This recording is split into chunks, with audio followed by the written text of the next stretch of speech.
இந்த நாளுக்கான கர்த்தருடைய வார்த்தை வெளிப்படுத்தல் 22ஆம் அதிகாரம் 10ஆம் வசனம். அவர் என்னை நோக்கி, இந்த புஸ்தகத்தில் உள்ள தீர்க்க தரிசன வசனங்களை முத்திரை போட வேண்டாம், காலம் சமீபமாயிருக்கிறது. இதே வசனத்தை இதே மாதிரி ஒரு இடத்துல முத்திரை போடு அப்படிம்பாரு. அது எங்கன்னா தானியேலில் லாஸ்ட் அதிகாரம் 12ஆம் அதிகாரத்தில் சொல்லுவார், தானியேலே போகலாம், இந்த வார்த்தைகள் முடிவு காலம் மட்டும் புதைப்பொருளாக வைக்கப்பட்டு முத்திரிக்கப்பட்டும் இருக்கும். சரிங்களா? பவர்ஃபுல் தரு இன்னும் இந்த காலம் நிறைவேறலை, அதனால் அந்த வார்த்தைகள்லாம் முத்திரிக்கப்பட்டு இருக்கட்டும். அது எப்போ வெளியில் வரணும்னு என்னுடைய சித்தம் இருக்கோ அப்போ வெளியில் வரும்.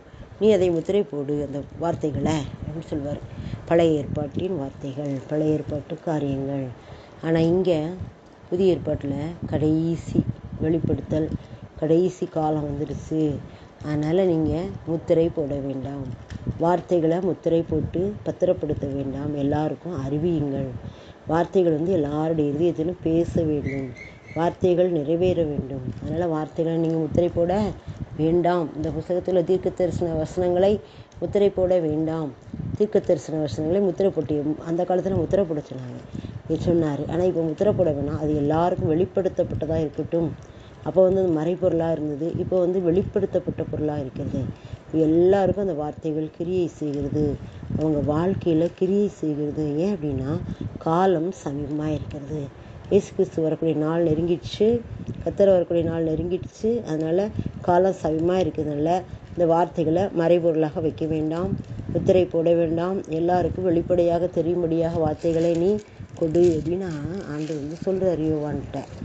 பாருங்கள், இந்த காலத்தில் பாருங்கள், நாமெல்லாம் இந்த வார்த்தைகளை சுதந்திரித்து கொண்டு அதன்படி நம்முடைய வாழ்க்கையில் வாழ்ந்து கொண்டு இருக்கிறோம், ஆசீர்வாதங்களை பெற்றுக்கொண்டு இருக்கிறோம். என்னுடைய வாழ்க்கையெல்லாம் ஃபுல்லாக வார்த்தைகள் தான். 77 என்னுடைய திருமணம் முடிந்த நாள் முதல் இது வரைக்கும் அவருடைய வார்த்தைகள் எனக்கு முத்திரிக்கப்படாத தான் இருக்கிறது. முத்திரை போட வேண்டாம்னு சொன்னார்ல, முத்திரை போடாமல் இருக்கிறதுனால தான் நான் அதை பயன்படுத்துகிறேன்.